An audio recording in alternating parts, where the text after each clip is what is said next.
Selamat datang di Puspa Wicara. Segmen kali ini saya mendatangi teman lama saya yang kemarin anaknya Ibu Manda di episode kemarin. Beliau yang ngasih kerjaan saya nih untuk di vertical garden dan di pond. Cerita bagaimana awal project ini bisa kami kerjakan seperti apa, silahkan Ica yang menjelaskan. Background lu apa sih, Ca? Sekarang lagi sibuknya pegawai swasta, kerja Di bidang apa tuh? di bidang HSE. Healthy, Safety, and Environment. Oke, coba Ica ceritain ke saudara-saudara sekalian gimana sih pada saat itu ya yang memutuskan Ica untuk tolong dong Mam kerjain tuh rumah gua tuh, kayaknya kosong betul rumah gua. Kan pas kita kumpul itu kan dulu kita kumpul terus kayak ngobrol-ngobrol, terus lo juga punya ide nih pengen bikin usaha lah gitu kan. Iya. Pengen bikin usaha tentang tanaman nih, dekor tanam gitu kan. Iya. Terus kayak oh kayak gini, sedangkan lo lagi kesulitan untuk tempatnya Iya. tempatnya yang kayak harus di mana ya. Nah, kebetulan kan rumah gue tuh ada tanaman, maksudnya ada halamannya, dan juga ibu kan juga suka tanaman, jadi memang banyak lah medianya. Terus juga ya udah sekalian aja kayak lo butuh tempat, nah di rumah gue tuh bakal menyediakan gitu tentang tempatnya, tentang medianya gitu. Jadi kayak ya udah Mam coba aja ke rumah, mau nggak lihat-lihat gitu halaman gitu kan. Lagian juga sama lihat tanaman ibu masuk apa enggak gitu. Terus gue juga ngobrol sama ibu kayak Bu, teman aku tuh ada yang kayak gini mau ngedekor taman, kira-kira gimana gitu kan. Terus kata ibu, oh ya udah coba aja, lagian juga kan udah pernah kenal ya, jadi kayak ya udah coba aja kesini ke rumah biar ngobrol gitu. Oh iya, info sedikit ya, Ica ini teman SMP saya. Dan setelah negosiasi harganya cocok, nggak mahal kan ya? Enggak lah, masih Nggak mahal kantong kan lah, ya? kantong pelajar. Nah, kantong pelajar tuh saudara. Akhirnya Puspa Loko bantu deh untuk buat vertical garden dan natural pond di sini. Untuk Ica sendiri, jujur aja ya, Ica tuh orang yang suka nggak sih sama tanaman tuh? Sama tanaman hias ya? Lebih cenderungnya ya? Kalau tanaman hias enggak sih. Sebenarnya ngerawatnya enggak, cuman emang suka ngelihatnya aja. Tapi ngerawat sama nanamnya itu enggak sebenarnya buat tanaman hias. Jadi kemarin nggak lo siramin dong? Kadang Tapi- siramin. Tapi Ica sendiri nih memang cenderungnya tidak suka ke tanaman hias ya. Tapi ke apa, Ca? Ke tanaman sayur lebih sukanya ya. Coba gimana lo ceritain, kenapa sih ibu lo kan ngalcernya ke tanaman hias nih, kok anaknya tiba-tiba loncat gitu tuh ke sayur? Ya karena yang pengen ada hasilnya gitu. Kalau tanaman kan cuman lihat doang nih, Iya. nggak ada hasilnya, nggak bisa apa ya. Ya udah nyiram pupuk tapi nggak ada yang bisa dipegang gitu. Kalau tanaman tuh kan kayak misalnya dari bijinya gitu ya. Nanti pas udah gede berbuah bisa diambil dimasak gitu. Jadi kayak ini tuh gue yang nanam loh gitu loh. Ada perasaan kayak gitu. Jadi kayak ternyata pas nyobain ke tanaman sayur tuh lebih kayak lebih seru ya gitu. Kalau ke tanaman hias bosan aja gitu. Lebih seneng ngeliatnya. Lebih seneng ngeliatnya doang Iya. gitu. Padahal kayak alokasia macrorhizos ya, atau yang biasa teman-teman kenal sente, itu sebenarnya bisa dimakan loh. Umbinya bisa dimakan, batangnya bisa dimakan. Kalau lo bener masaknya, dia bisa jadiin sayur, coy. Gak tahu. Cuma ya anggrek lo sayur kan ibu lo mah. Iya betul. Tapi ada pengaruhnya nggak dari ibu? Pada akhirnya lo yang tadinya memang nggak main sayur sekalipun gitu tuh ya, main tanaman sayur ya, yang pada akhirnya lo memutuskan untuk berkebun di sayur. Ada turunan dari ibu atau kayak kesadaran diri sendiri atau seperti apa? Ya Pastinya ada ya kalau turunan kan, karena dari dulu juga kalau misalnya sore nih, kalau misalnya pulang sekolah gitu kan dulu bantu nyiram gitu kan, nyiramin tanaman gitu kan, nyabutin rumput gitu. Jadi kayak ngerawat dari dulu tuh disuruh ngebantu ngerawat gitu kan. Terus makin kesini sininya tuh kan juga ibu kan kadang kalau misalnya anggrek itu kan dari botolnya, jadi dari si bijinya kita tuh, jadi kayak dari nol banget gitu. Jadi udah mulai tuh dari situ, tapi kayak lebih sukanya itu kayaknya coba deh ke sayur itu. Jadi emang ada apa ya, kayak turunannya lah, cuman turunannya ini nyimpang sedikit ke sayuran gitu, bukan ke tanaman gitu. Cuma memang kayak di episode sebelumnya pas interview sama ibu, ada turunan. Kalau ibu kan memang dipaksa sama nenek, yang pada akhirnya ibu pun meneruskan keberlangsungannya ke Ica. Berhasil apa enggak? Ya berhasil lah, walaupun beda spesiesnya ya. Iya. Beda jenisnya tapi berhasil. Untuk Ica sendiri mungkin orang yang sibuk ya, bisa dibilang kayak Ica dari pagi sampai sore bekerja. Bagaimana Ica membagi waktu Ica dengan Ica dan Ica yang berkebun gitu tuh? Kalau misalnya buat berkebun kalian menyempatinnya gitu, ya pulang kerja biasanya kan dari dulu itu kalau misalnya nyiram itu kalau bisa sebelum matahari tenggelam. Jadinya kan emang kebetulan juga kalau pulang itu sebelum maghrib gitu kan. Jadi sebelum maghrib ini ya nyiram gitu kan, bantu nyiram. Terus paling juga ada waktu libur, waktu senggang gitu. Jadi kayak ya ngebagi jam aja gitu di sela-sela kesibukan itu. Cuma main sayuran tuh ada pahit manisnya nggak sih? Kayak gue di tanaman kan kayak anjir beli mahal nih gitu, tiba-tiba mati. Kalau di sayur ada nggak ya, sih? Ada, sama kayak beli yang dari bijinya kan, ada yang biji bagus nggak bagus. Jadi kadang tuh ya ada yang mati, ada yang enggak. Terus kayak udah di separuh jalan kena kena hama juga, jadi gagal panen. Terus juga kalau panennya ya kan karena sibuk ya, kadang juga kan kerjaan tuh nggak bisa diprediksi. Jadi kadang ada beberapa kali yang nggak disiram, nggak dikasih pupuknya gitu. Jadi tuh si tanamannya tuh tidak bagus kan. Jadi pas dicobain tuh kayak rasanya nggak enak lah gitu, entah yang ketuaan atau yang gimana gitu. Sama sih, ada plus minusnya lah. Cuma emang ketolong banget buat Ica gitu, kayak Ica punya greenhouse sendiri yang isinya itu sayuran gitu tuh, untuk ketahanan pangan Ica sendiri gitu tuh. Itu merasa terbantu sangat. Lumayan. Ya pastinya. Iyalah sangat, kalau misalnya tiba-tiba mau masak gitu kan, terus di kulkas nggak ada apa-apa nih, coba lihat ke kebun gitu kan, ada cabai gitu kan, terus ada terong gitu. Jadi kayak yang ada di ada di kebun ya udah dimasak aja gitu. Jadi ya kebantu banget gitu. Tuh saudara, jangan tanaman hias saja, sayur. Bapak Presiden juga udah bilang ketahanan pangan. Untuk Ica sendiri kan sekarang nggak beda jauh ya umurnya sama gua gitu tuh. Gimana sih Ca biar orang-orang yang seumuran kita nih mau gitu tuh buat ya baik itu di tanaman hias ataupun di sayur gitu tuh. Gimana sih? Coba saran dari Ica gitu tuh, atau motivasi jadi Ica deh. Ya, emang harus dari dalam diri dulu ya, kesadaran gitu kan. Ya sarannya pokoknya lebih enak masakan dari hasil tangan sendiri gitu. Jadi selagi bisa yang di depan mata gitu, dicobain aja gitu. Lagian juga gampang banget, sayuran itu gampang banget, ditinggal aja tuh bisa gitu, nggak usah dikasih pupuk, asalkan disiram aja. Jadi kayak medianya pun gampang banget, depan rumah nggak punya halaman juga bisa. Nah di mana tuh?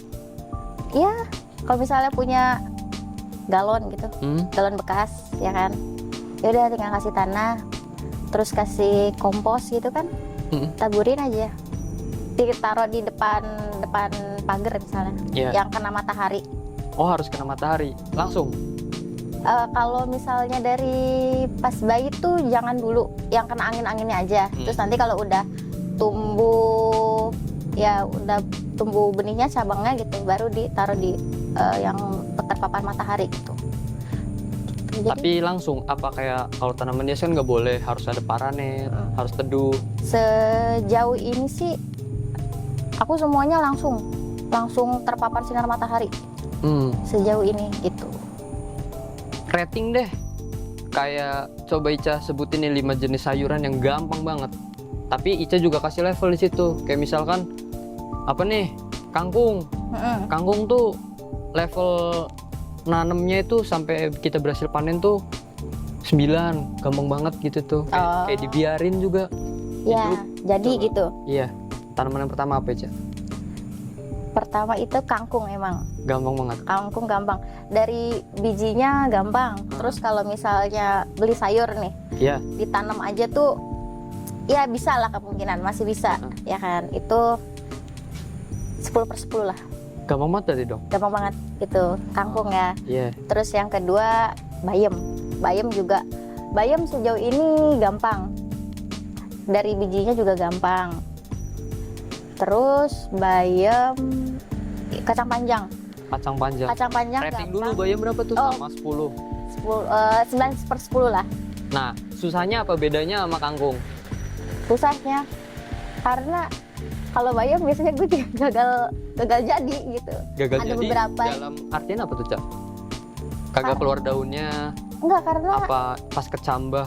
Enggak, ini enggak berhasil. banyak hama gitu. Lebih digandrungi oleh serangga-serangga. Iya gitu loh. Terus kan Iya. di sini kan karena ada beberapa apa sih hewan ternak gitu loh yang Iya. dibiarin. Jadi kadang tuh suka dimakanin gitu. Kangkung enggak? Kangkung enggak terlalu. Mungkin mereka enggak terlalu doyan gitu ya. Karena kan keras si Oh, batang sama apa daunnya, nggak kayak bayam empuk. Jadi Bayam doyan. iya kayaknya mah lebih kenapa dia dimakanin karena lebih empuk. Kayaknya ya gitu. Tuh, saudara, kalau misalkan nanam bayam dalam rumah, Ya kalau Tuh. nggak pokoknya jangan yang ada hewan ternak lah, ya. di awas-awas lah kalau ada. Yang ketiga tadi kacang panjang. Kacang panjang itu gampang, tapi kalau misalnya dia udah tumbuh rada tinggi, ya sekitar 40 sentian, itu harus dikasih apa ya? Turus. Turus. Kalau di tanaman hias, ya apa? Nah iya batang, bambu gitu ya, Bambu buat gitu. penopangnya. Ya buat. Oh iya, kacang panjang itu ngerambat kan dia ya? Iya, nah iya buat Iya. merambatnya itu, Heeh. biar nggak, Dia rambatan. biar dia kan nanti kan dia tumbuhnya kan dari atas tuh, biar nggak jatuh ke tanah, biar nggak mati. Hah? Iya, kalau misalnya dia nanti nyentuh tanah kan busuk si kacang panjangnya, si buahnya Info saudara. gitu. Terus, itu 7/10. wah agak susah tuh berarti. Ya karena kalau misalnya, ya karena si penopangnya kalau misalnya nggak kuat, jatuh mati gitu. Oh, iya. Tapi selama dia merambatnya bisa, itu kayak ya oke lah, aman gitu. Iya. Yang keempat apa Cak? Yang keempat itu cabe sih. Cabe gampang. Cabai gampang. Cabe gampang. Gampangnya? Gampangnya karena sejauh ini ya, kayak cuman kena air hujan aja dia hidup. Tapi kan yang gue tahu ya, cabai itu memang harus panas kan, dia baru bisa Iya. berbuah. Mm-mm. Soalnya sejauh ini tuh dari biji ya, kan gue kadang beli di tempat toko tani, Iya. kalau nggak kadang di online shop gitu ya, dari biji. Itu dimanapun belinya, si bibitnya tanam, terus kayak ditinggal aja, nggak usah dikasih pupuk, nggak usah kayak dipeliharaan gitu ya. Itu tetap jadi gitu sampai sekarang. Jadi yang paling awet itu cabe di kebun ini nih. Iya. Yang lain udah ganti-ganti, yang satu mah, yang si cabe ini masih tumbuh aja gitu. Jadi itu kayak 9/10. 9/10 mudah, tapi ada sedikit apa ya bahasanya ya, ada sedikit hal yang mau gua tanyain ke lo nih tentang cabai. Cabai itu katanya bener nggak sih, kayak kalau nggak panas kayak kemarin kan musim hujan terus, itu rasa cabainya pun nggak sepedes kalau pas musim panas? Itu Apa sama aja? itu kurang tahu sih gue kalau itu. Cuman taunya itu katanya dari bibitnya malahan. Kalau memang bibitnya awalnya si Cabai dari ini cabai yang nggak pedas. bagus, nah itu bisa bikin pedes gitu. Oh, berarti Setahu gue dari bibitnya gitu. pedes apa enggaknya itu memang dari bibit Bibitnya. awalnya. Iya. Soalnya gue yang dibilang ini yang nanam itu cabe, sebenarnya itu pedes. Mm-mm. Pedes-pedes itu. Terus pas nanya-nanya juga katanya, oh ya kak emang ini mah bibitnya yang cabe untuk ya kualitasnya rada bagus lah gitu, jadi memang pedes gitu. Oh, jadi tingkat kepedasannya itu juga bisa tolak ukurnya dari si bagus apa enggak bibitnya. Ya setahu gue gitu sih. Oh, Cuman nggak tahu kalau dari iklim bisa mempengaruhi ya. nah, Gitu. ya, yang kelima Ca, terakhir nih. Yang kelima itu apa ya, sawi deh. Sawi. Sawi, Sawi. sawi. Tapi lo banyak terong di belakang. Iya sih, tapi ya kayaknya lebih ke sawi. Sawi. Karena kalau terong itu masa panennya rada lama. Kalau dari kecil ya, dari biji Iya. ya, rada lama banget. Bisa berbulan-bulan kayaknya. Berapa ya? Aku lupa lagi berapa bulan gitu. Kalau sawi kan masih hitungannya berapa minggu. Iya. Cuman kalau sawi itu kalau sudah dari dari biji nih ditanam, kalau misalnya dia udah punya 2 daun, 2 atau 3 daun, itu harus dipindah rada jauh-jauhan itu. Jadi kan awalnya kita sebar nih. Iya. Ya kan, sebar dia udah tumbuh nih 2 atau 3 daun. Nanti tuh harus dipindahin rada ya di jarak 10 atau 20 cm gitu. Biar dia bisa berkembang. Jadi kayak masih ada harus kerjaan ekstra lagi gitu buat Iya. si sawi gitu. Jadi proses yang Ica tadi bilang itu di awal kita tebar benih, bibit dari biji. Nah, kalau ditanam hias kan itu namanya proses namanya seedling. Nah, dari biji setelah dia berkecambah keluar berapa tadi aja? 2 daun 2 ya. sampai 3 daun lah. Nah, 2 sampai 3 daun itu harus dipisah-pisahin lagi, dikasih jarak supaya si sawi itu bisa tumbuh dengan maksimal. Tapi apa bener dari rating yang sawi tadi berapa ratingnya? Sawi nomor 10. Susah, Iya, rada susah itu karena bukan susah sih, karena effort. ya lebih ada tugas tambahan lagi gitu. Oke. Tapi menurut lo sendiri tuh, Cak, sayur yang daun kayak kangkung, sawi, terus bayam gitu tuh, apa pakcoy, apa kol gitu tuh kan, sama sayur-sayuran yang berbuah. Kita bilang ya yang berbuah lah, kayak terong, kayak tadi kacang panjang, terus kayak si cabe, apalah itu buah pir, apel, aprikot segala macem. Nah itu tuh susahan mana sih? Yang berbuah apa yang daunnya yang dimakan itu tuh? Yang berbuah. Yang berbuah lebih Iya. susah. Tapi kalau untuk hama Untuk yang hama kayaknya apa yang ke daun? kayak ke daun ya kalau hama mah ya. Kalau susah peliharanya itu yang berbuah. Iya. Terus kalau lo nangkal hama pakai apa, Cak? Aduh, Insektisida kimia atau lo ada ramuan sendiri? biasanya tuh ramuan, ada ibu biasanya, cuman nggak tahu campurannya. Jadi Iya. kadang ya organik sih. Mm-mm. Kalau misalnya ya rumah tangga lah, sampah rumah tangga gitu kan. Cuman ibu yang nyampurin ini, kadang juga pakai bahan pupuk kimia gitu kan. Iya. Cuman ya sejauh ini masih Food bergantung. grade aman. Food grade. Oke. Gitu. Oke. Terima kasih pembahasan tentang sayurnya, Cak. Gue balik lagi ke project yang habis gue buat nih di rumah lo.